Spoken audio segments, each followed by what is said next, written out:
A very good evening to all of you. So I'm Nilay Kumar. I'm presently an LLM student at Maharashtra National Law University, Nagpur, and I'm pursuing my LLM in Constitutional Law through the institute.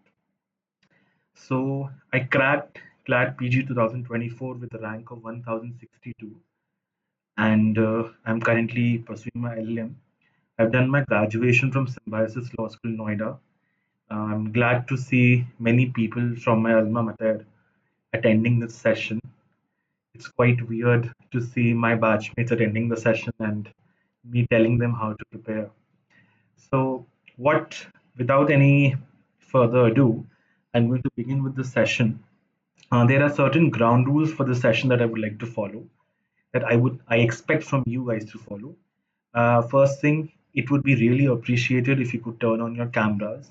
I would understand that you might not be comfortable with it because this video shall be recorded and posted on my YouTube channel. So you might not be comfortable with it, and I completely understand that. But if you can, please turn on your cameras. Let's make it an interactive session.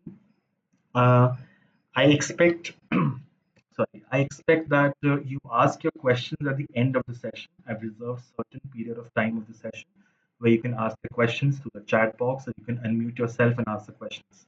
Right? There is no time limit to the session. It's not like I'm going to end the session at sharp 10 p.m. I'm going to try my best that I don't waste your time too much. I can give you as much as information possible in this 1 hour of time as I can. But if it goes beyond 10 p.m., then kindly cooperate with me, or you're most welcome to, um, exit the session and then see the recorded video. But it would be really great that you attend the live session here. So let's start with the session. First things first, what I'm going to tell you here is how you can actually prepare for CLAT PG in 3 months. So all of you must know that your CLAT PG 2025 is scheduled on 1st of December of 2024. Okay, don't get confused that it's being conducted in 2024, so it's going to be for 2024 only. No, the exam is in the year 2024, but it is for the admissions to NLUs in 2025. Okay, today is 10th of September. You have exactly 2 months left. September, October, sorry, 3 months left, right? A few days less actually. So you have 3 months left here. So let's start. First things first, what examination forms you must fill. So there are certain examinations entrance examinations that you must appear for. CLAT PG, ALET PG are something that you're already aware of. Both of these examinations are conducted in the month of December only. IIT Kharagpur, the IIT Kharagpur has a law department where they're offering LLM of 2 years in international law, criminal laws, and IPR, intellectual property rights. Okay. International law and criminal law has been introduced this year only, so it's going to be the first batch. This year, as in 2024, you're going to be the second batch appearing in 2025. Then you have common university entrance test, that is CUET PG. It is usually conducted in the month of March, towards the end of March. Then you have Symbiosis All India Aptitude Test. As per the latest notification from Symbiosis University, all the entrance examinations of Symbiosis shall be conducted from now on in December only. Earlier, it was conducted in the month of May, but recently I received a notification from the university that it shall be conducted in the month of December, just like CLAT and ALET. Then you have CNLU Patna. Now, CNLU, I understand it's a national university, but their LLM program, for that they're taking admissions through their own entrance test. They're not participating in the CLAT consortium process for LLM. For UG, they are participating in the CLAT consortium process, but for PG, they're not. Then you have South Asian University, one of the world's best university when it comes to international law. If you're actually interested in pursuing a career in international law, you must go to South Asian University. It has a separate entrance test. Please note that South Asian University, or in short, we say it SAU, is actually they offer 2 year LLM, right? So be careful or be mindful of that. And then you have Indian Law Institute. It is right in front of the Supreme Court of India, and it offers LLM in various fields like constitutional law, criminal laws. I think IPR also, constitutional administrative law as well. Right, so you can refer to this website. So moving on. Now, if you have, there is one video on my YouTube channel which talks about how to prepare for CLAT PT. Right. So what I have done is I've divided my subjects, the entire syllabus that is present on the CLAT Consortium website, into three categories. First category is that category that you cannot leave any single topic, like jurisprudence, constitutional law, criminal law, family law, company law, public international law. These are certain subjects where you have to give your 100%. Okay. If any one of you is writing something in the chat box, I will not be able to see because I'm in the PowerPoint presentation mode. So please unmute yourself if you want to speak something in between. Okay, moving on. Category two is that type of subject where you have to give the, I mean, they are tested in a way that you can easily answer them. Category one में क्या होता है कि they are tested in a difficult way. Constitutional law में वो आपसे expect करते हैं कि आपसे हर तरीके से, it's an all rounder kind of approach when it comes to category one subjects. Category two subjects ऐसे होते हैं जिसमें थोड़े डायरेक्ट क्वेश्चंस पूछने के भी चांसेस ज्यादा होते हैं. As far as last 4 to 5 years of papers are concern, मैंने ऐसा ऑब्जर्व किया है कि इन्वायरमेंटल लॉ हो, एडमिन लॉ हो, आईपीसी हो, बहुत डायरेक्ट क्वेश्चंस पूछे जाते हैं. इनफैक्ट 2024 में भी काफी डायरेक्ट क्वेश्चंस कैटेगरी 2 से पूछे गए थे. And if you know even a bit of these subjects, आप बहुत आसानी से उन क्वेश्चंस को आंसर कर सकते हो, getting a +1 mark in that without any negative mark. And then you have category 3, that is taxation and labor law. Category 3 is usually that category जिसको हम लोग बोलते हैं कि इससे क्वेश्चन ना के बराबर आता है. It's part of syllabus, but you don't need to spend much time on this. अगर आप 1 या 2 दिन में टैक्सेशन और लेबर लॉ को दे देते हो तो आपका वो सब्जेक्ट कवर हो जाएगा, दिन सफल हो जाएगा. ठीक है. लेकिन मैं आपको यहाँ पे बता दूं कि लास्ट ईयर 2024 में it was a surprise that for the first time CLAT consortium had tested taxation law and labor law. Now that's something very unusual, but it's not something out of syllabus because on the website of the CLAT consortium, it specifically mentioned that labor laws and taxation law is part of the CLAT syllabus. Okay. Contract Law and Specific Relief Act. This one. Let me. Yeah. So contract law and SRA जो है, contract law हमेशा से पूछा जा रहा है, company law भी हमेशा से पूछा जा रहा है. इनफैक्ट कमर्शियल लॉ के ऊपर फोकस काफी है क्लैट कंसोर्शियम का. क्रिमिनल लॉ पे भी है और कॉन्स्टिट्यूशन लॉ पे भी है और आपका कमर्शियल लॉ. ये तीन ऐसे एरियाज हैं जहां पे क्लैट कंसोर्शियम का फोकस काफी अच्छे से है. Last year, again, third surprise was they had asked a question. They asked 5 questions. They given a passage on Specific Relief Act, which was not at all mentioned on the CLAT consortium website, right? But we're assuming that commercial laws का part Specific Relief Act भी होगा. लेकिन उस हिसाब से चला जाए तो आपको इंडियन पार्टनरशिप एक्ट भी पढ़ना चाहिए, आपको सेल ऑफ गुड्स एक्ट भी पढ़ना चाहिए, आपको कमर्शियल कोर्ट्स एक्ट भी पढ़ना चाहिए, आपको सीपीसी भी पढ़ना चाहिए. That's going to be endless. So without getting into that discussion, my suggestion is contract law के साथ आप specific relief act को पलट के भी देख लोगे, basics रिवाइज कर लोगे, first second year में आपने पढ़ा होगा, it is more than enough. Okay. Now moving on to that the topics must be covered. So now the slides that I'm going to show you, I need you to please open your notebooks and write these down, because I have given you the topics that must be covered and the number of days you're going to take to cover this.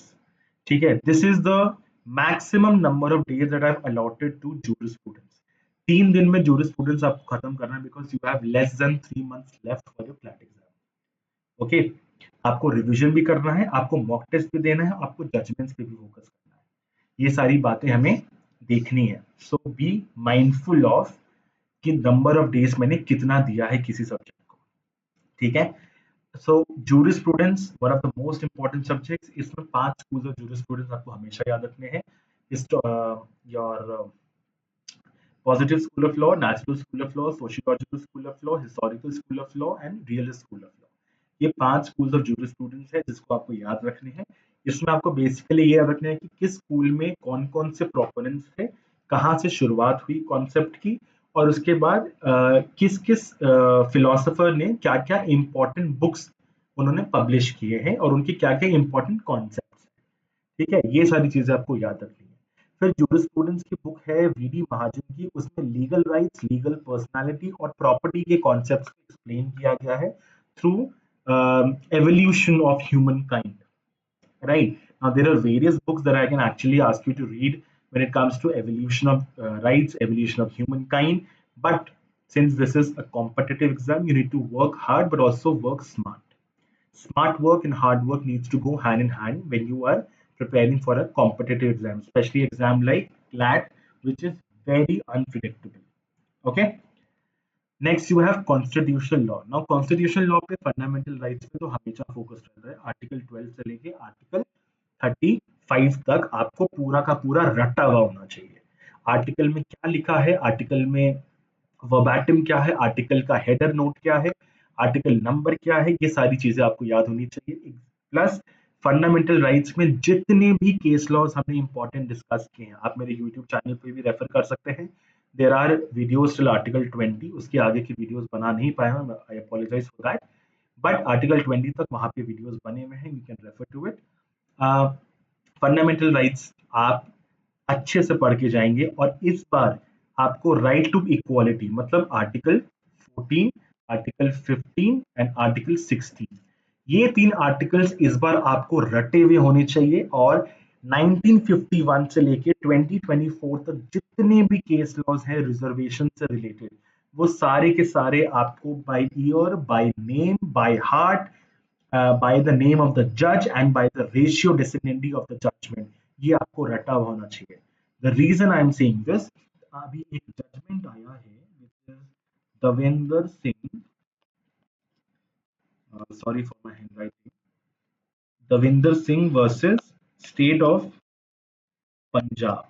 ठीक है, ये अभी constitutional bench का एक judgement आया है जिसमें basically Supreme Court ने, I think it's 7 judgments if I am correct, you need to please check from Live Law और सुप्रीम कोर्ट ऑफिशियल वेबसाइट, जहां पे बेसिकली कोर्ट ने कह दिया है कि जैसा हमने ओबीसी में सब क्लासिफिकेशन अलाउ किया है, जैसे क्रीमी नॉन क्रीमी लेयर, वैसा शेड्यूल्ड कास्ट में भी अब सब क्लासिफिकेशन सुप्रीम कोर्ट ने अलाउ कर दिया है।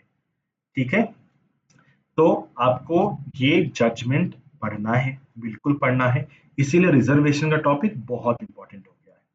ठीक है, right to religion has always been a very important topic because religion को लेके, India being a secular country and India में रिलीजियस मैटर्स को काफी सीरियसली लिया जाता है, and there has been lot of happenings in since the independence only, not I would say that in last 10-20 years, but since independence only, right to religion का जो concept है वो काफी एक्सपैंड होता गया है।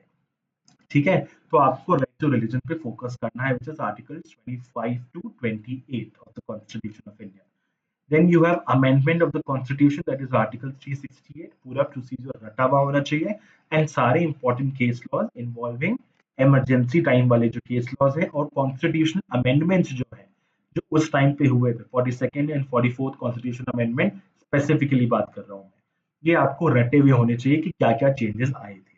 Kesavananda Bharati, basic structure doctrine, ये सारी चीजें अमेंडमेंट के साथ कवर हो जाएगी। ठीक है, उसके बाद इमरजेंसी प्रोविजंस है, आपको 3 तरीके की इमरजेंसीज होती हैं।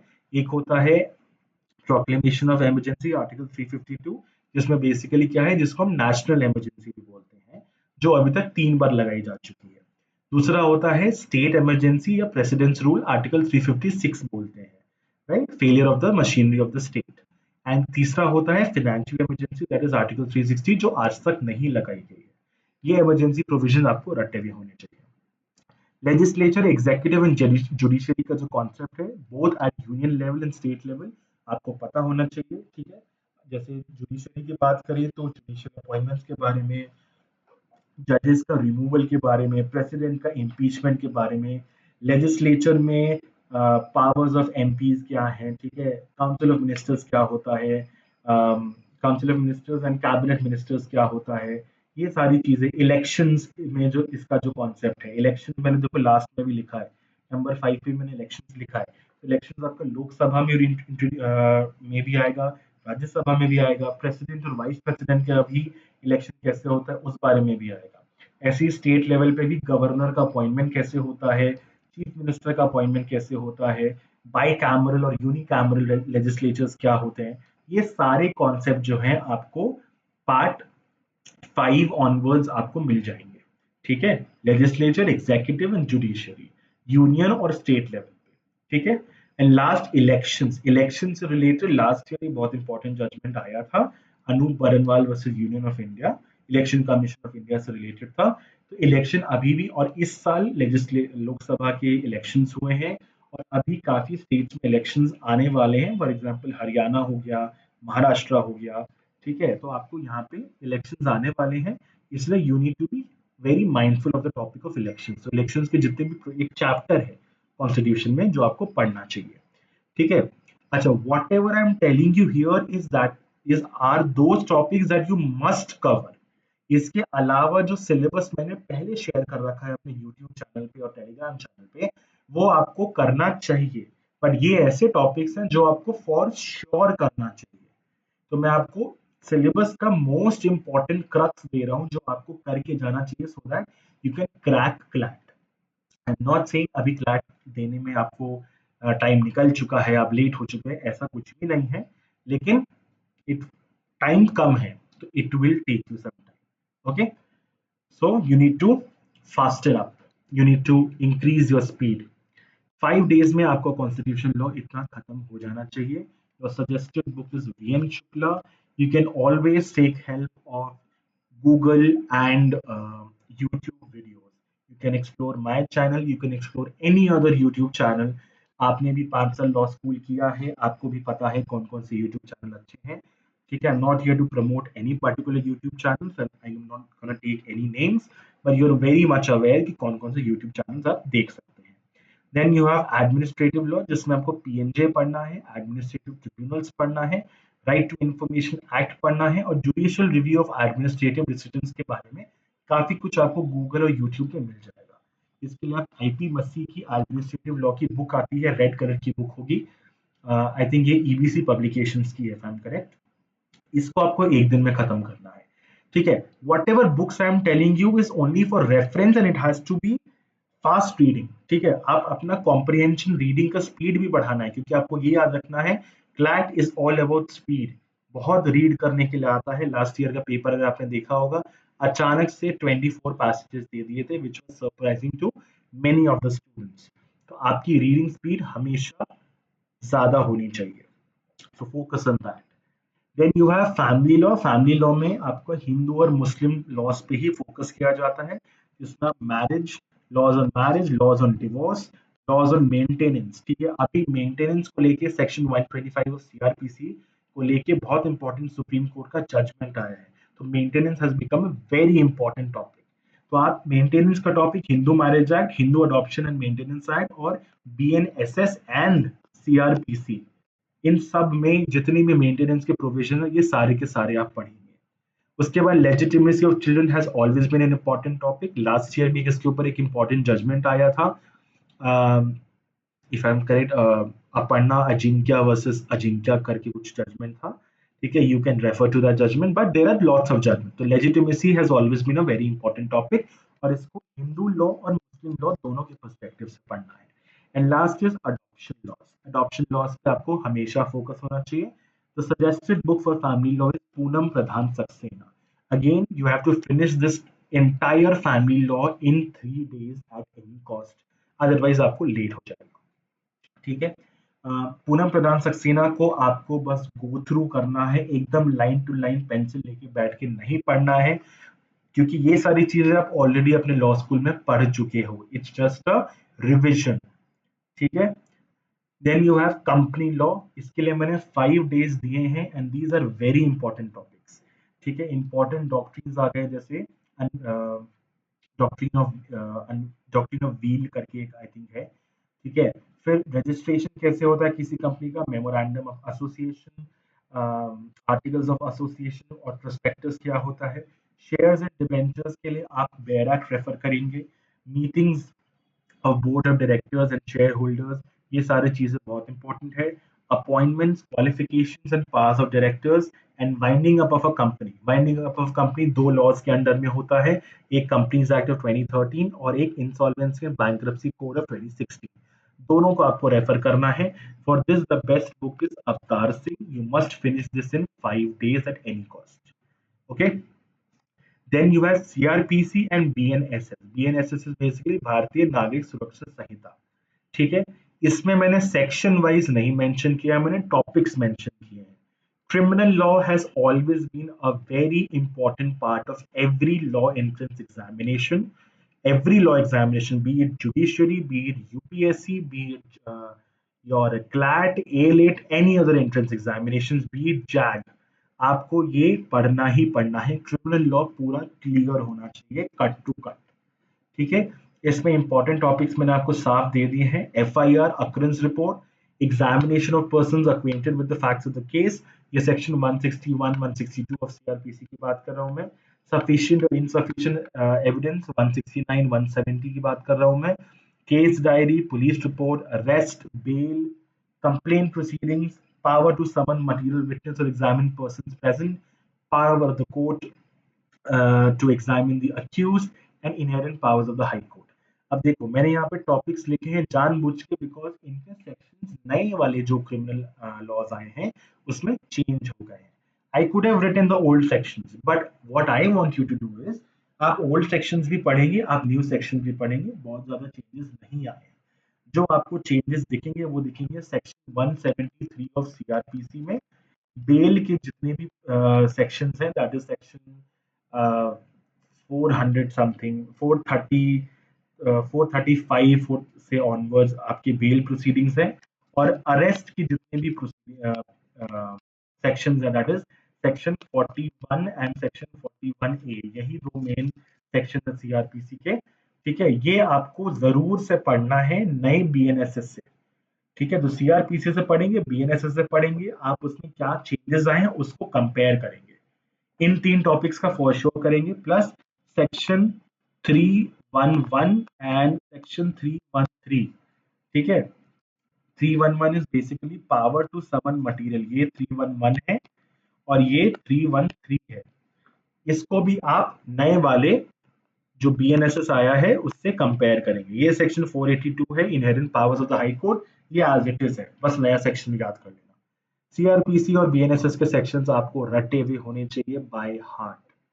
कॉन्स्टिट्यूशन भी आपको प्रोविजंस रटे हुए होने चाहिए बाय हार्ट। मैं मजाक नहीं कर रहा हूं, I know it sounds tough, but रटे हुए होने चाहिए। अदरवाइज मैं सीधी सी बात बोल रहा हूं, क्लैट क्रैक नहीं होगा। Clear? Then you have Indian Evidence Act or the Bharatiya सुरक्षा अधिनियम, if I'm correct. I might be wrong here. इसमें लाइन डिक्लेरेशन जो सेक्शन 32 था इंडियन एविडेंस एक्ट का, डिस्कवरी स्टेटमेंट जो सेक्शन 27 था, इलेक्ट्रॉनिक एविडेंस जो सेक्शन 65 था, एडमिशंस एंड कन्फेशंस आपको सेक्शन 19 ऑनवर्ड्स थे, 19 से लेके 31 तक था, if I am correct. Presumption as to documents I think 61 62 के अराउंड था कुछ। ओरल एंड डॉक्यूमेंट्री एविडेंस आपका 61 62 था। प्राइमरी और सेकेंडरी एविडेंस क्या होता है, बर्डन ऑफ प्रूफ क्या होता है, पब्लिक एंड प्राइवेट डॉक्यूमेंट्स क्या होते हैं, और कोई भी नया सेक्शन जो भारतीय सुरक्षा अधिनियम में ऐड किया गया हो वो आपको पढ़ना है। मैं आपको साफ बता देता हूँ, जो नया ऐड किया गया वो है डेफिनेशन क्लॉज में एविडेंस का, जो एविडेंस का डेफिनेशन है, ठीक है, उसमें कुछ चेंजेस लाए गए हैं, तो बी माइंडफुल ऑफ दैट। दूसरा, इलेक्ट्रॉनिक एविडेंस जो है, जो पहले सेक्शन 65E हुआ करता था, ठीक है, उसमें कुछ चेंजेस लाए गए हैं प्रोसीजर में, तो वो जरूर से आपको देख लेना। यही दो मेजर चेंजेस आए हैं नए वाले इंडियन एविडेंस एक्ट में। ठीक है, मैं बस आपको ये बात कह रहा हूँ कि ये जो टॉपिक्स मैंने यहाँ पे दिए हैं, dying declaration, discovery statement, e-evidence, admissions and confessions has always been a very important topic. Presumption as documents, oral documentary evidence, primary, secondary evidence, ये सारे बहुत इंपॉर्टेंट टॉपिक है। बर्डन ऑफ प्रूफ है समथिंग जो आप छोड़ सकते हो, पब्लिक एंड प्राइवेट डॉक्यूमेंट्स बहुत इंपॉर्टेंट है, ठीक है। और इसके लिए जो बुक मैं रेफर करना चाहता हूँ यूजुअली वो है पीएसए पिल्लाई, ठीक है। क्रिमिनल लॉ में तीनों में I I have always preferred Pillai, so use that. Indian evidence act खत्म करने के लिए मैंने आपको 2 दिन दिए, clear. Then you have IPC and Bharatiya Nagarik Sanhita. इसमें general exceptions, sexual offences, elements of crime. Elements of crime actually आपके बेयर एक्ट में नहीं दे रखा है, ये एक कॉन्सेप्ट है। यूट्यूब करोगे, गूगल करोगे, आसानी से मिल जाएगा। इन कोविड ऑफेंसेस गूगल करो, आसानी से मिल जाएगा, और वो आपको आईपीसी से रिलेट भी करा दिया जाएगा, ठीक है। Offences against the state, very important, this has been in discussion in various Supreme court judgments. Supreme Court का एक जजमेंट भी है जिसमें section 124 that was conspiracy against the state in IPC, ठीक है, उसको उन्होंने बोला था that it is basically unconstitutional. तो इन्होंने नया जो बीएनएस आया है उसमें वो टर्म हटा दिया है, बट जो मटेरियल था, जो एक्चुअल एसेंस था सेक्शन का, वो अभी भी एग्जिस्ट करता है, ठीक है। तो वो आपको जरूर से करना है, उस केस को भी आप जरूर से देख लेंगे, ठीक है। Please again and again I am saying this, basics हमेशा क्लियर होने चाहिए, एंड बेसिक्स में landmark judgments are included. When I am saying basics, इसका मतलब है कॉन्सेप्ट्स एंड लैंडमार्क जजमेंट्स, दोनों के दोनों इंक्लूडेड होते हैं इसमें, ठीक है। बीएनएस में कुछ भी नया जो इंट्रोड्यूस किया गया है, आप गूगल करेंगे आपको बहुत आसानी से मिल जाएगा कि बीएनएस में क्या क्या नया लाया गया है। मैं वो आपको सारे तरीके बता रहा हूँ जहां पे आपको एक भी पैसा खर्च करने की जरूरत नहीं पड़ेगी। आपको कोई कोचिंग ज्वाइन करने की जरूरत नहीं है, आपको कोई लाइव लॉ का सब्सक्रिप्शन खरीदने या बार एंड बेंच का सब्सक्रिप्शन खरीदने की कोई जरूरत नहीं है। सब कुछ फ्री में मिलेगा। You are surrounded with free knowledge, free education, right? Free material. Use that. I'm telling you कैसे यूज करना है, ठीक है। पीएसए पिल्लाई के लिए आप आईपीसी, सीआरपीसी और एविडेंस एक्ट तीनों। एविडेंस एक्ट में बटुक लाल करके भी एक बुक आती है, उसको भी आप यूटिलाइज कर सकते हैं। Many people use Batuk Lal, but I prefer P S A Pillai, okay. Now we have law of torts, this is the easiest topic. इसको 3 दिन मैंने दिए हैं, बट आई डोंट थिंक ये 3 दिन के भी लायक है, ठीक है। ये आप चाहें तो 1 या 2 दिन में भी खत्म कर सकते हैं। सबसे ज्यादा फोकस आपको क्या करना है, जनरल डिफेंसेस पे करना है, ठीक है। Vicarious liability, negligence, vicarious liability और strict liability and absolute liability, ये 3 टॉपिक्स हैं जो सबसे ज्यादा पूछे जाते हैं, हर बार पूछे जाते हैं, ठीक है। इसके लिए आर के बांगिया की बुक यूज कर सकते हो, या फिर आप रतन लाल और धीरज लाल की बुक भी यूज कर सकते हो, ठीक है। Next you have law of contracts, very important subject. इसको मैंने 5 दिन दिए जानबूझ के, बिकॉज ये कमर्शियल लॉ का पार्ट है। कमर्शियल लॉ पे फोकस हमेशा ज्यादा होना चाहिए, क्योंकि कमर्शियल लॉ के क्वेश्चंस पिछले 3 सालों से दिन बर दिन बढ़ते जा रहे हैं, ठीक है। 2022 में मैंने देखे थे कुछ पैसेज थे, 23 में भी पैसेज 2 ही थे, बट उसमें number of questions and the level of questions increase हो गया था। सेम चीज 2024 के पेपर में भी 2 पैसेज थे, बट लेवल बढ़ गया था क्वेश्चंस का। तो कमर्शियल लॉ पे देर एक्सपेक्टिंग यू कि आपको अच्छे से आना चाहिए, whatever be the reason, but they're expecting कि आपको कमर्शियल लॉ अच्छे से आना चाहिए। तो एसेंशियल्स ऑफ अ कॉन्ट्रैक्ट, ठीक है। ऑफर एक्सेप्टेंस क्या होता है, वो डेफिनेशन सेक्शंस के साथ। इसमें सेक्शंस आपको याद होने चाहिए फ्रॉम 1 to 75, ठीक है। स्पेसिफिक कॉन्ट्रैक्ट्स वाला जो पार्ट है उसके सेक्शन अगर ना याद हो तो फिर भी चलेगा, लेकिन 1 to 75 जिसमें essentials of contract, communication of offer acceptance, void and voidable contracts, doctrine of frustration of contracts, ठीक है। फिर आपका consequences of breach of contracts 73, 74 and 75, ये सारी चीजें आपको रटी हुई होनी चाहिए बाय हार्ट, ठीक है। स्पेसिफिक कॉन्ट्रैक्ट्स में इंडेमनिटी, गारंटी, बेलमेंट, प्लेज और एजेंसी, इन सब के सेक्शंस ना याद हो, बट इनके एलिमेंट्स आपको याद होने चाहिए।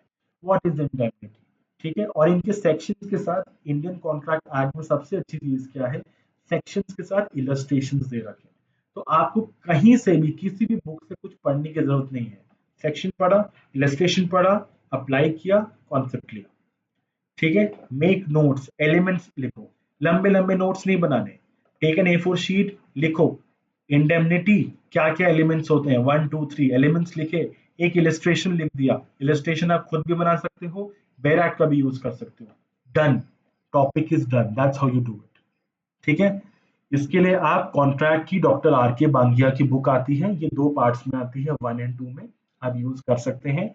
आप लोग, आई एम एक्सपेक्टिंग आप लोग most of the students law school में हैं, so you might have access to your library. तो लाइब्रेरी से जाके बुक का इस्तेमाल करें, कृपया अमेज़न खोल के मत बैठें और बुक खरीदना शुरू ना कर दें कि मैंने बोला है बुक खरीदने के लिए, कृपया ऐसा ना करें। ठीक है। इसके बारे में बात करते हैं, public international law, this is also category 1 subject. इसमें हर बार सेम तरीके के क्वेश्चंस पूछे जाते हैं। सबसे ज्यादा फोकस आपका इंटरनेशनल ऑर्गेनाइजेशंस और जो अभी करंट अफेयर, जो करंटली इंटरनेशनल इवेंट्स हो रहे हैं, इराक को ले लो आप, पैलेस्टीन को ले लो आप, इसराइल को ले लो, फिर ईरान का इन्वॉल्वमेंट, रशिया का इन्वॉल्वमेंट, यूएस का इन्वॉल्वमेंट, रशिया यूक्रेन का वॉर, नेटो, यूरोपियन यूनियन, ठीक है, वॉर्सो पैक्ट, ये कोल्ड वॉर का कॉन्सेप्ट। अब देखो रशिया और यूक्रेन का जो वॉर है, वो उसका एक्चुअल जड़ क्या है, उसका एक्चुअल जड़ है नेटो। नेटो किस चीज का कॉन्सिक्वेंस है, कोल्ड वॉर का कॉन्सिक्वेंस है। नेटो का कॉन्सेप्ट पढ़ रहे हो तो वॉर्सो पैक्ट क्या होता है वो भी पढ़ना पड़ेगा। That's how you create a chain of events. International और जब भी पढ़ते हैं तो हमेशा एक चेन ऑफ इवेंट्स क्रिएट होता है, उस चेन ऑफ इवेंट्स को पकड़ो और एक एक चीज को एक्सप्लोर करो। 3 दिन बहुत है इसको पढ़ने के लिए। Relationship between municipal and international law जरूर से करना। State recognition has been asked numerous times, again and again they ask the same questions. तो प्रीवियस ईयर पेपर्स को देखो और स्टेट रिकॉग्निशन और स्टेट सक्सेशन का कॉन्सेप्ट क्लियर करो। ठीक है। इंपॉर्टेंट इंटरनेशनल ऑर्गेनाइजेशंस पे फोकस करो।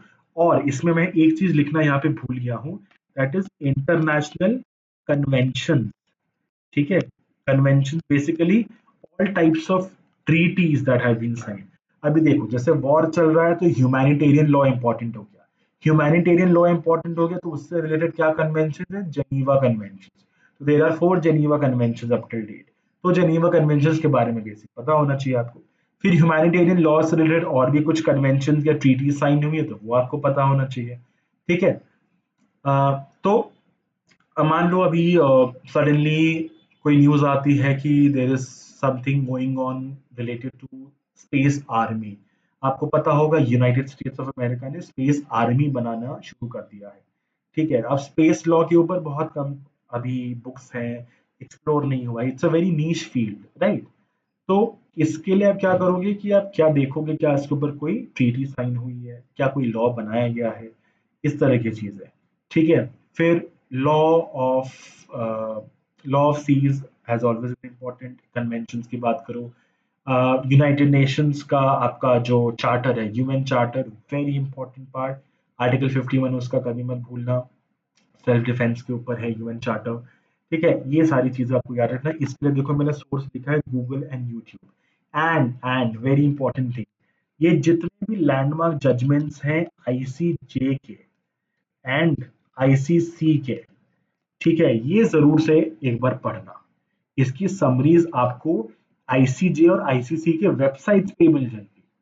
ठीक है। इसके लिए आप चाहें तो मैल्कम शॉ जैसी बुक का इस्तेमाल कर सकते हैं, but Malcolm Shaw is this thick, so it's very difficult for you to actually read it.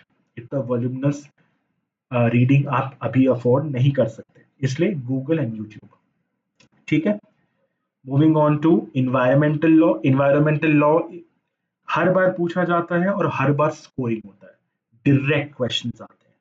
So international environmental law में आपको पूरा जो आपका 1971 में जो स्टॉकहोम डिक्लेरेशन था, स्टॉकहोम डिक्लेरेशन से लेके पेरिस कन्वेंशन तक अभी तक कुछ भी हुआ है, जितने भी समिट्स हुए हैं, जितने भी कन्वेंशन हुए हैं, सबके बारे में आपको पता होना चाहिए कि कहाँ हुआ है, किस ईयर में हुआ है, चेयरपर्सन कौन था, होस्ट कंट्री कौन था, सारी चीजें पता होनी चाहिए, प्लस और उसका कॉन्सिक्वेंस क्या है। ठीक है। फिर एनवायरमेंटल लॉ प्रिंसिपल्स की बात करते हैं। आप 4 प्रिंसिपल्स हैं जो हमें लॉ स्कूल में पढ़ाया गया था और ये सबको पता है। Absolute liability, doctrine of sustainable development, polluter pays principle, precautionary principles and public trust doctrine.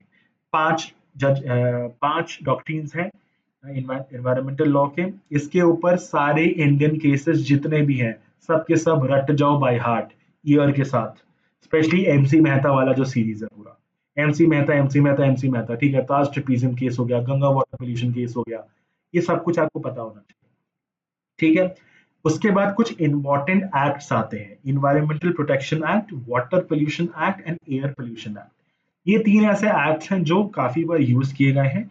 In acts को ओवरव्यू लेना है, बिकॉज इन एक्ट्स के अंदर में कुछ अथॉरिटीज स्टैब्लिश की गई हैं और उन अथॉरिटीज को कुछ फंक्शंस एंड पावर्स दिए गए हैं, वो सारी चीजें आपको पता होनी चाहिए। बस इन एक्ट्स को सिर्फ इस पर्सपेक्टिव से पढ़ना है। और इन एक्ट्स में क्या ये इन्वायरमेंटल लॉ प्रिंसिपल्स डाले गए हैं किसी सेक्शन में, अगर हाँ तो किन सेक्शंस में, वो पता होना चाहिए।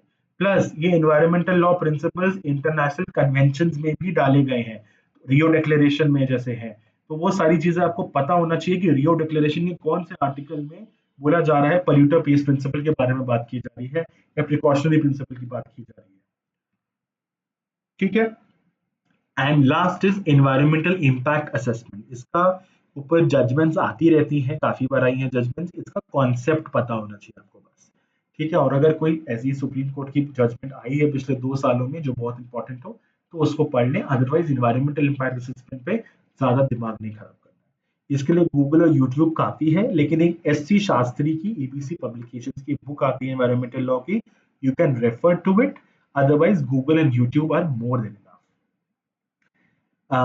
लेबर लॉ के ऊपर, लेबर लॉ में सिर्फ बैराग रेफर करने हैं, अभी जितने भी नए इंडस्ट्रियल कोड्स आए हैं आपको बस वो पढ़ना है और कुछ भी नहीं पढ़ना है। इसको 2 दिन में आपको खत्म करना है, बेर एक्ट से नोट्स बनाओ, खत्म करो, काम खत्म, नथिंग मोर, ठीक है। Give me a minute, I need to drink some water, बहुत देर से बोल रहा हूँ। I hope I am not boring you guys, but I am trying to get up, I mean, finish this as fast as possible so that you can ask your doubts.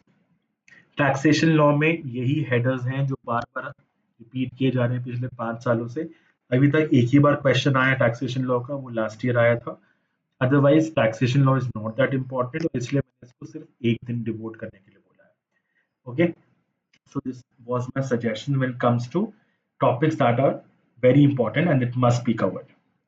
Property law में sale, mortgage, lease, gifts, wills, इसका concept आपको पता होना चाहिए, sections पता होने चाहिए, important doctrine जितने भी है प्रॉपर्टी लॉ के वो पता होना चाहिए। इसके ऊपर प्लीज एक दिन से ज्यादा मत लगाना, ठीक है, एक दिन से ज्यादा मत लगाना, it is waste of time. Sorry, ये 2 बार आ गया, ठीक है, it is waste of time, ठीक है।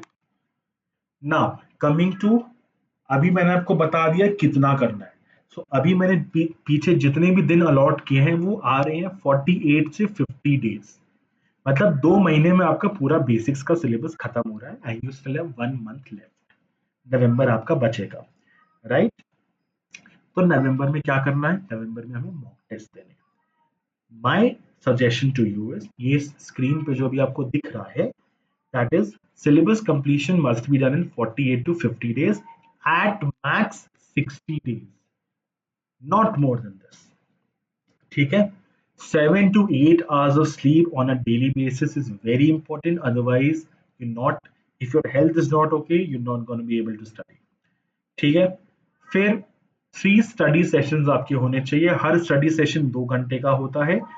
3 स्टडी सेशंस आप लगा सकते हैं, अगर आपका कॉलेज चल रहा है तो आई एम एक्सपेक्टिंग 2 बजे के बाद आप फ्री होते हैं, तो आप उसके बाद रात के 12 बजे तक अगर जगे रहते हैं तो 3 स्टडी सेशन आप आराम से लगा सकते हैं, 2 hours ईच, ठीक है। उसके बाद एक एडिशनल स्टडी सेशन है जो सिर्फ रिविजन के लिए डिवोटेड होना चाहिए। माय एडवाइस इज आप रिविजन का सेशन ऑल्टरनेट डेज पे रखो, हफ्ते में जैसे मंडे, वेडनेसडे, फ्राइडे, या फिर हफ्ते में let's say Friday, Saturday, Sunday, आपने नॉट फ्राइडे, सैटरडे, संडे ज्यादा हो जाएगा, मंडे, वेडनेसडे, फ्राइडे या मंडे, फ्राइडे, ऐसे करके 2-3 दिन निकाल लो, और उस दिन में एक एक्स्ट्रा स्टडी सेशन रखो। Don't replace all the study session, एक एडिशनल स्टडी सेशन रखो जिसमें आपने अभी तक पिछले वीक में जो भी पढ़ा है उन सबको रिवाइज करो। तो आपने जैसे फ्राइडे को अपना रिवीजन सेशन रखा है, तो मंडे से लेके फ्राइडे तक आपने जो भी पढ़ा है उसको फ्राइडे नाइट में सब कुछ रिवाइज कर लो, ठीक है।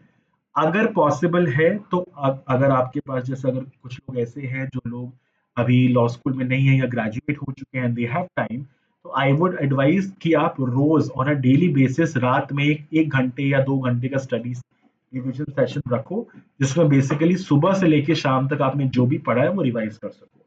ठीक है। Then 30 to 45 minutes of physical activity in open space, not in your home, not gyms. I am talking about open space, open air. Go out, have a walk, have a run, have a jog, meet with your friends, talk to people. Otherwise you'll go mad. These 3 months are very important of your law school as well and CLAT preparation as well. ठीक है, it's gonna be rigorous, it's gonna be time taking, and it's gonna be very draining for you. So it is very important that you keep yourself healthy. Eat proper food, do not eat bahar ka khana. There are people who are living in hospitals, I understand you don't get good food, but try to eat healthy as far as possible. Keep yourself healthy. It is very important that you keep your gut healthy, otherwise this won't work. Your gut should always be healthy to make your brain work. This is a proven scientific method से ये prove किया जा चुका है। ठीक है। And take appropriate amount of breaks. Now there are people जो 2 घंटे लगातार नहीं बैठ पाते। मैं क्या कहूंगा, 30 मिनट्स पढ़ो, 5 मिनट का ब्रेक लो, फिर 30 मिनट्स पढ़ो, 5 मिनट का ब्रेक लो, 30 मिनट्स पढ़ो, 5 मिनट का ब्रेक लो, ऐसे कर सकते हो। ठीक है। 45 मिनट्स पढ़ो, 5 मिनट का ब्रेक लो, 45 मिनट्स पढ़ो, 10 मिनट का ब्रेक लो। It is up to you. Now this is something जो सब्जेक्टिव होगा। शायद मैं 2 घंटे लगातार पढ़ सकता हूँ, शायद ऐसा कोई होगा जो 3 घंटे लगातार पढ़ सकता है। ठीक है। तो ये वाला जो पोर्शन है ना, ये वाला जो पोर्शन है, ये काफी सब्जेक्टिव है। ठीक है। मेक प्रॉपर प्लान्स कि आज आप क्या करने वाले हो। आज आप कॉन्स्टिट्यूशन लॉ का ये टॉपिक्स खत्म करने वाले हो, write it on a piece of paper and paste it in front of you. आपको वो गोल दिखना चाहिए, परेशान करना चाहिए कि आज मुझे ये करना है। इतना भी परेशान नहीं करना चाहिए कि उस चक्कर में आप कुछ ना करो, इतना भी स्ट्रेस नहीं लेना है, लेकिन वो गोल दिखना चाहिए आपको कि आपको ये करना है। Okay. So this is your study plan. After this, coming to the another part of your preparation, that is important judgments. तो जितने भी 2023-24 के कॉन्स्टिट्यूशनल बेंच जजमेंट्स है वो रट्टे हुए होने चाहिए आपको। फिर लैंडमार्क जजमेंट जो आप बेसिक्स के साथ कवर करोगे वो आपको होना चाहिए, याद होना चाहिए। और इम्पोर्टेंट सुप्रीम कोर्ट जजमेंट जो जनवरी 2024 से अक्टूबर 2024 तक आए हैं। ठीक है। This includes landmark judgments. ठीक है। कुछ ऐसे भी जजमेंट्स आते हैं जो डिवीजन बेंच के आते हैं, 2 जज के बेंच के आते हैं, बट वो क्या होता है ना, वो इंपॉर्टेंट होता है आपके मे बी बेल के ऊपर कुछ हो, अरेस्ट के ऊपर कुछ हो। ठीक है। क्योंकि क्रिमिनल अपील्स यूजुअली 2 जजेस बैठती है बेंच, और वो लोग कुछ इंपॉर्टेंट प्रिंसिपल्स बता देते हैं। तो वैसे में आई एम से वो एक कॉन्स्टिट्यूशनल बेंच जजमेंट नहीं है, बट वो एक इंपॉर्टेंट सुप्रीम कोर्ट जजमेंट है। ठीक है।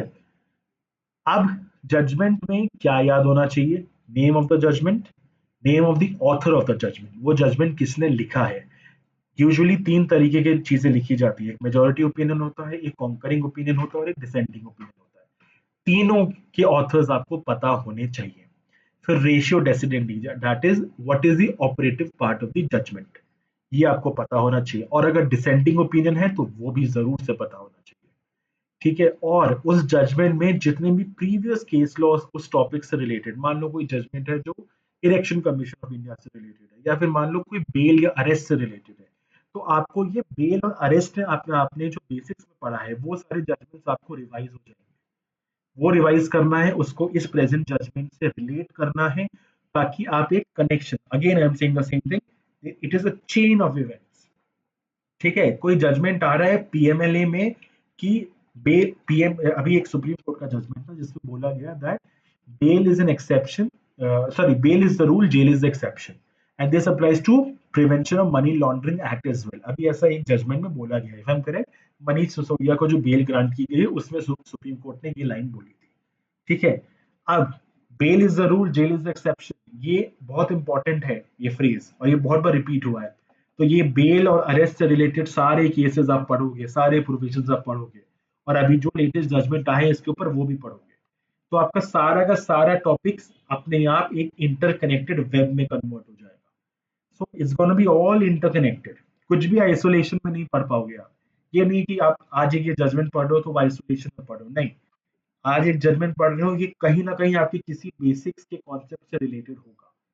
ठीक है, it is your job, it is your skill, how well you connect with your basics. ठीक है, it is all about connecting your basic knowledge with the current events going on in the society. That's all you have to do. अगर आप ये connection कर लेते हो, आपका CLAT का पेपर पक्का क्रैक होगा। ठीक है, इसके लिए मैंने सोर्स बोला है SCC blog monthly round up. ठीक है, this something that I am going to show you, wait, I am gonna show it to you, just give me a minute.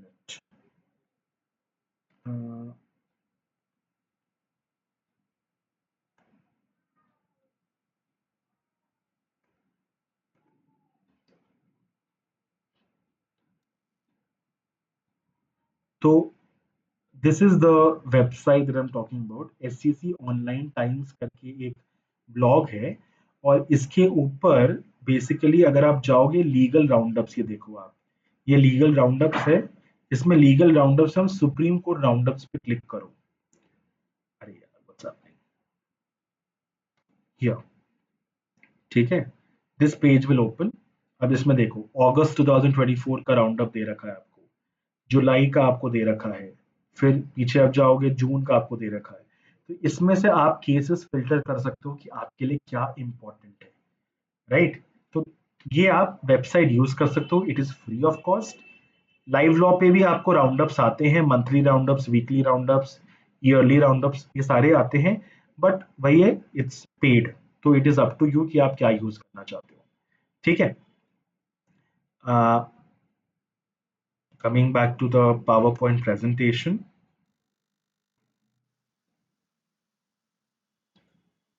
Just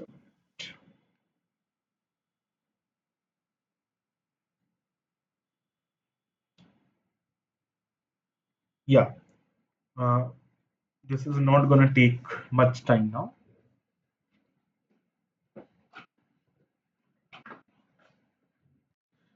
mock test के लिए आई would advise कि आप किसी भी institute से mock test ले लो। There are lots of institute जिनको ऑनलाइन मॉक टेस्ट अवेलेबल है। ठीक है, आप मॉक टेस्ट लो, start as early as possible. I would advise कि मिड अक्टूबर तक आप अपने मॉक टेस्ट देना स्टार्ट कर दो, इरिस्पेक्टिव ऑफ द फैक्ट कि आपका कितना सिलेबस कंप्लीट हुआ है, क्योंकि सिलेबस कंप्लीट करने का वेट करोगे, कभी सिलेबस कंप्लीट नहीं होगा, कभी मॉक टेस्ट नहीं दे पाओगे। 12 से 15 मॉक टेस्ट आपको एग्जाम के पहले जरूर देने हैं। हर मॉक टेस्ट का एक एनालिसिस होना चाहिए। ठीक है, मॉक टेस्ट में 3 तरीके के क्वेश्चंस होते हैं, हमेशा 3 तरीके के क्वेश्चन आएंगे आपको। एक जो आपको 100% आता है, दूसरा जिसमें आप 4 ऑप्शन में से 2 ऑप्शन को रूल आउट कर सकते हो, तो वहां पे आप 50-50 का गेम खेल सकते हो, वहां पे आप तुक्का लगा सकते हो। थर्ड कैटेगरी, कोई ऐसा टॉपिक जिसके बारे में आपको कोई आइडिया नहीं है या फिर आपको याद नहीं आ रहा है। कैटेगरी 1 और कैटेगरी 2 के questions you must attempt, category 3 के questions you should not attempt. It is my advice, you should never attempt category 3 के questions, because it's basically blindly attempting a question. Negative marking होती है CLAT PG में, blindly आप attempt नहीं कर सकते। 4 में से 2 ऑप्शन अगर आप रूल आउट कर लेते हो ना, तो 50-50 चांसेस होते हैं, राइट। तो बट अगर आप थर्ड कैटेगरी में देखो, सिर्फ 25% चांसेस होते हैं करेक्ट होने के आंसर। ठीक है, तो प्रोबेबिलिटी वहां पे कम है, बेसिक मैथमेटिक्स। ठीक है, सो आपको कैटेगरी 1 और कैटेगरी 2 के क्वेश्चंस पे ही फोकस करना है। हर मॉक टेस्ट को एनालाइज करना है। You have to find out what questions did you not answer, why could you not answer those questions, right, and then come back to your revision। ठीक है, कुछ ऐसे टॉपिक्स होंगे जो आपने बिल्कुल नहीं पढ़े होंगे, कुछ ऐसे टॉपिक्स होंगे जो आपने पढ़े होंगे बट आपको याद नहीं आ रहा, और कुछ ऐसे क्वेश्चंस आप करिए होंगे आपने जान की भी गलती कर दी। ठीक है, तो वैसे भी ध्यान रखना है। आपका accuracy rate should always be, I am sorry,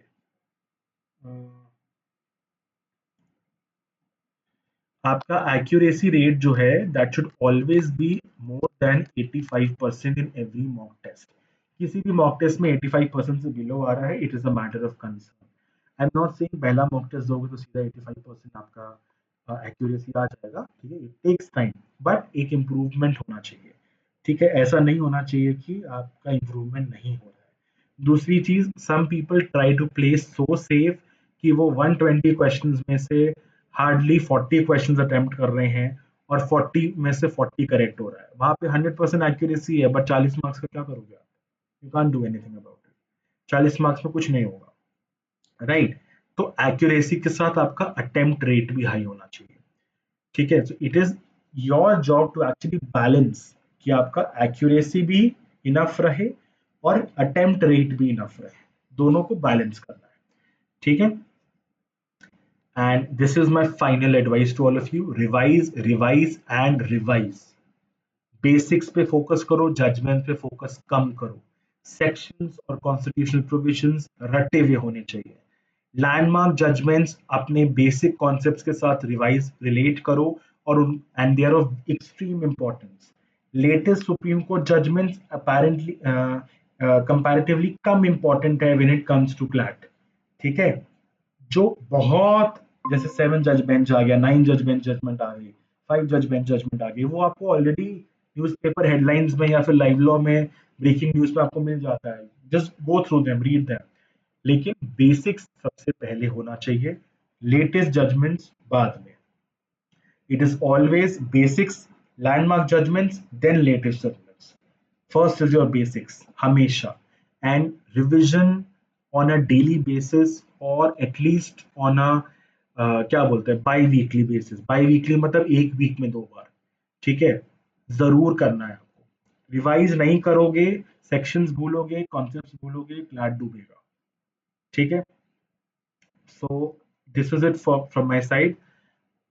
these are my socials, आप मुझे कांटेक्ट कर सकते हैं। अब तो आपके पास मेरा व्हाट्सएप नंबर भी है, so you can contact me. This WhatsApp group will remain intact, so you don't need to worry about it. You can put messages on it, you can put your doubts on it.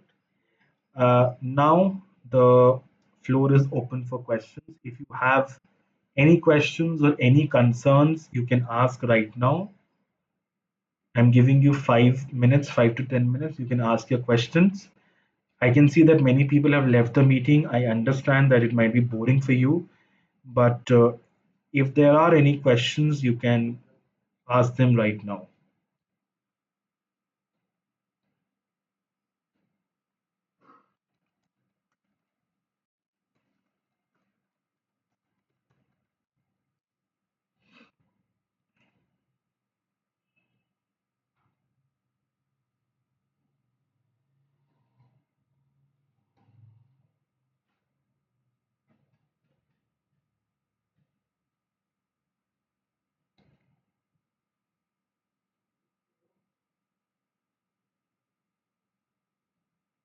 Were you guys able to see the slides throughout the session? Because there's a message on in the chat box that you were not able to see the slides. Can someone please confirm if you were able to see the slides? The slides were not visible. However, we jotted down the same, like you were saying Oh my now. god, I'm so sorry. You guys should have actually unmuted and please ask me to show the slides again. कोई Not a बात problem. You can share it, like. कोई बात नहीं, Although we I'll jotted it I'll down. share the PPT now. Right. No problem. अगर slides नहीं दिखी हैं तो I think I have to share the PPT now, so I do that. किसी को कोई कुछ भी डाउट है, किसी को स्टडी प्लान बनाने में प्रॉब्लम आ रही हो, किसी को बैलेंस करने में प्रॉब्लम आ रही हो, लॉ स्कूल का काम and projects and everything with CLAT preparation, और एनीथिंग रिलेटेड टू एलएलएम की, एलएलएम में पढ़ाई किस तरीके की होती है, शुड दे परस्यू एलएलएम और not, any such kind of questions, if anyone wants to ask, feel free to ask. Although I had so many questions regarding ki abhi kaise preparation karna and all that, but Yeah. luckily the session was so good ki everything got resolved. So us time pe to I don't think so I have some problem. Okay. Now you're saying ki LLM में कैसे पढ़ाई होती है and all that. So if you can give us insights, that would be helpful. Okay. So basically, LLM is entirely academic oriented course. LLM में you will be expected, there'll be less, very less classroom teaching. It will be more like you'll be given readings, hundreds and thousands of pages of readings that you must do before attending a class. And then you have to attend a class where you will be engrossed in discussions with your batchmates and your professors.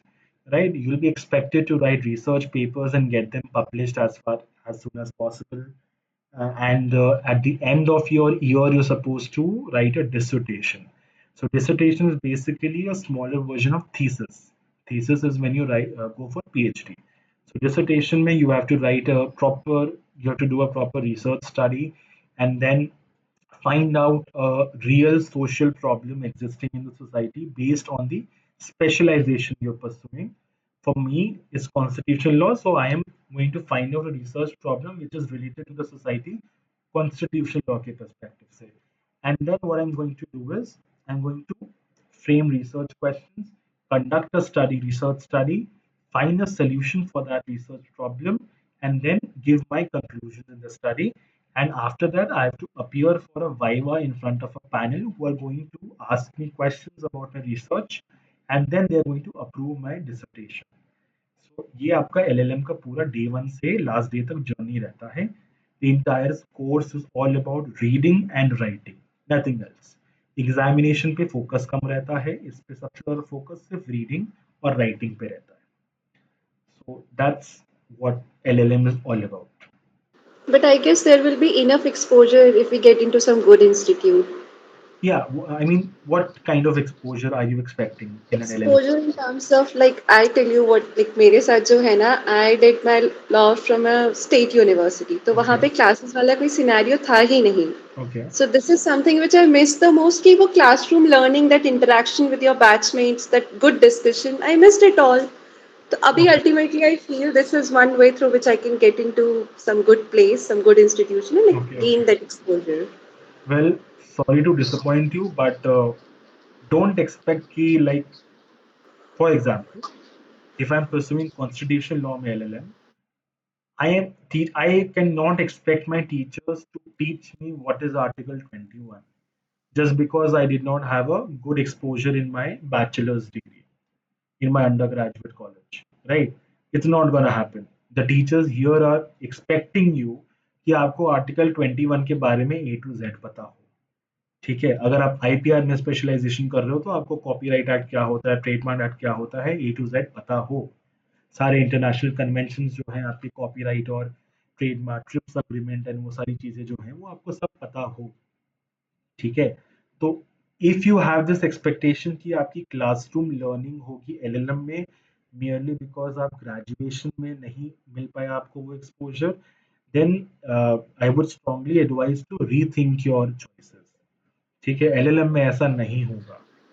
No, basics के साथ I will not be having any problem. The only thing is वो एक advanced एक जो आपको एक platform मिल जाता है ना where there is advanced discussion जब आप उन कई सारे अच्छे माइंड से मिलते हैं हाँ, and then you get some good yes, things. yes. That's what I expect. You will be interacting with great scholars. Your professor, if Right. you get into a national or university, you'll be interacting with great scholars. People are actually, they have good experience. There are professors who have more than 20, 25, 30 plus years of experience and they are teaching in NLUs. So you're going to have great discussions. The only thing is you must have a habit of reading, newspaper reading, and True. whatever research papers and study material the professors are providing you. So Right. reading is it's like a daily dose of your what do you say? It's like you taking a shower. You take a shower every day, so you have to read every day. It's like that. You eat food every day, so you have to read every day. It's So like that. that quenching curiosity should never go down. Yeah, exactly. Right. So And that's any LLM thing. scenario about placements or something after LLM? Usually LLM के batches पे placement cell का focus कम रहता है because LLM is academic oriented and most of the students are expected to get into academics, either into research or either into becoming professors, right? तो इसीलिए मतलब बहुत सारे बच्चे आते हैं कॉर्पोरेट लॉ लेते हैं LLM specialisation and they expect कि उनको बेटर जॉब्स मिल जाएगी because it's an NLU. But it's truly to be honest it's a myth actually कि आपको बेटर प्लेसमेंट्स मिल जाएगी. ठीक है, in fact many companies actually don't like people who pursue LLM and then enter into the corporate field. उनको ऐसा लगता है कि इनकी एज ज़्यादा हो गई है, इनका क्या बोलते हैं, इनका एक्सपोजर ज़्यादा हो गया, so it will be difficult for such law firms and companies to exploit those people. So they prefer freshers over LLM candidates. ठीक है, तो उस पर्सपेक्टिव से I would not advise anyone कि आप जाओ एलएलएम के लिए. अगर आपको एकेडमिक्स में इंटरेस्ट है, रिसर्च में इंटरेस्ट है, only then you should go for an LLM. और if you are preparing for judiciary और UPSC any such kind of examinations, otherwise it's strongly, or it's a very strong advice that you do not do LLM, right? So I hope True. I've answered your questions. Yes. Is there anything anyone wants to ask, or we can end the session? And I'll share the PowerPoint presentation immediately with you guys. I'm really sorry, I was not aware that the presentation was not visible, but I'll share this immediately. And with this, I'm going to end the session now. It's 10:05. I'm really glad that you guys joined this session, and it was informative for many of you. So, and in future also, if you have any doubts, you have my contact number now. You can just ping me up anytime, right? So all the very best, and I will try to conduct more such sessions. There is one more advice before filling the CLAT form, before submitting your CLAT form, make sure you advise me, you consult me. Okay, make sure you consult me before filling that preference list of NLUs. There are some very bad things happening in tier 3 NLUs. Not going to take names here, not allowed to take names here, but I would really prefer that you consult me before finalizing your preference list for national or universities. Okay, so this is it for this Okay. session. I wish you all the very best, and I will see you all soon in the upcoming sessions. Thank you so much. Welcome, you're welcome. Bye bye.